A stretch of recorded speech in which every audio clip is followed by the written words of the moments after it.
হঠাৎ এখন সংৰক্ষিত বনাঞ্চলৰ ভিতৰত সোমাইছে আৰক্ষীৰ এটা বিশাল কনভয়।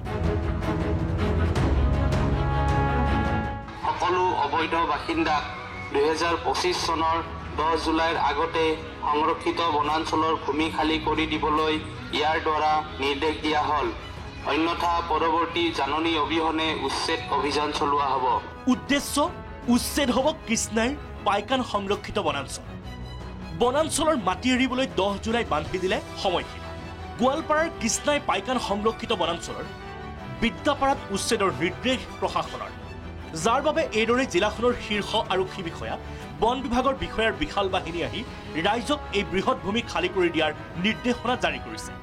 সকলো অবৈধ বাসিন্দাক 2025 চনৰ 10 জুলাইৰ আগতে সংৰক্ষিত বনাঞ্চলৰ ভূমি খালী কৰি দিবলৈ ইয়াৰ দ্বাৰা নিৰ্দেশ দিয়া হ'ল। অন্যথা পৰৱৰ্তী জাননী অবিহনে উচ্ছেদ অভিযান চলোৱা হ'ব।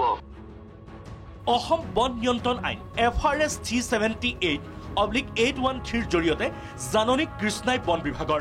ইপিনে গুৱাহাটী উচ্চ ন্যায়ালয়ে সংৰক্ষিত বনাঞ্চলৰ পৰা অবৈধ বেদখলকাৰীক তাৎক্ষণিক উচ্ছেদ নিশ্চিত কৰিছে।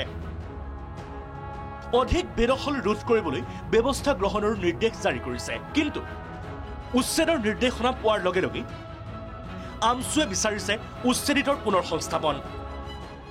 উচ্ছেদৰ বিৰোধিতা নহয়, আমি উচ্ছেদ বিৰোধী কেতিয়াও কৰা নাই, কিন্তু উচ্ছেদ হোৱাৰ আগতে যিসকল লোকক উচ্ছেদ কৰা হয় তেওঁলোকক যি ধৰ্মৰে নহওক তেওঁলোকক পুনৰ সংস্থাপন ব্যৱস্থা কৰিব লাগিব। কাৰণ সংস্থাপন নকৰাকৈ উচ্ছেদ কৰাৰ পিছত কি লটি ঘটি হয় এয়া নিশ্চয় আপোনালোকে পাইছে।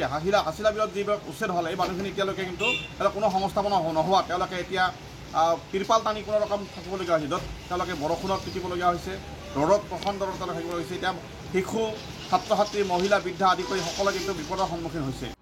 কিন্তু দীৰ্ঘদিনে এই সংৰক্ষিত বনাঞ্চলখন অবৈধভাৱে দখল কৰি অহা এইসকল লোকক বিহিত ব্যৱস্থা গ্ৰহণৰ বিপৰীতে উচ্ছেদিতক সংস্থাপনৰ দাবীত আন্দোলনৰ হুংকাৰ আমচুৰ। এই উচ্ছেদ অতি শীঘ্ৰে বন্ধ কৰিব লাগে, কাৰণ তেওঁলোকক এতিয়ালৈকে সংস্থাপনৰ ব্যৱস্থা গ্ৰহণ কৰা নাই। গতিকে আমি সংস্থাপন কৰাৰ পিছত তেওঁলোকক উচ্ছেদ কৰাৰ কাৰণে আমি দাবী জনাইছোঁ। অন্যথা কিন্তু ইয়াৰ বিৰুদ্ধে গণতান্ত্ৰিকভাৱে আন্দোলন কাৰ্যসূচী হাতত লোৱা হ'ব।